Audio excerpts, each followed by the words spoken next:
देवळा नाशिक रस्त्यावर रामेश्वर फाटाजवळ गुरुवारी दिनांक 13 ऑगस्ट रोजी रात्री सुमारे 10:15 दरम्यान एसटी बस व मोटरसायकल यांच्यात भीषण अपघात होऊन मोटरसायकलवरील तिघांचा जागीच मृत्यू झालाय। पुण्याहून सटाण्याच्या दिशेने जाणाऱ्या सटाणा आगारच्या एसटी बसने मोटरसायकलला जोरदार धडक दिल्याने हा अपघात झालाय।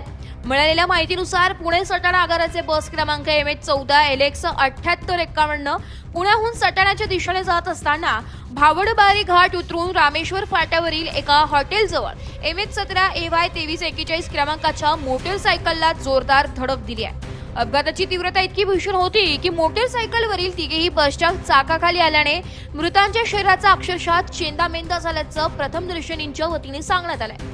अपघाताची माहिती मिळताच घटनास्थळी गर्दी झाली होती। देवळा पोलीस ठाण्याचे पोलीस निरीक्षक व पोलीस कर्मचारी तातडीने घटनास्थळी दाखल झाले।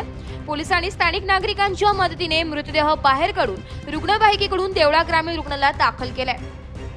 दरम्यान मोटरसायकलवरील तिघांपैकी एका मृताची ओळख पटली असून अंबादास एकनाथ कुंवर राहणार आजंग त्याचे नाव असल्याची माहिती आहे।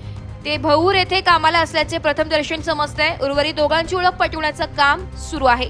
हा अपघात नेमका कशामुळे झाला याचा तपास देवळा पोलीस करत आहे। मराठी न्यूज साठी तालुका प्रतिनिधी दादाजी हिरे, देवळा।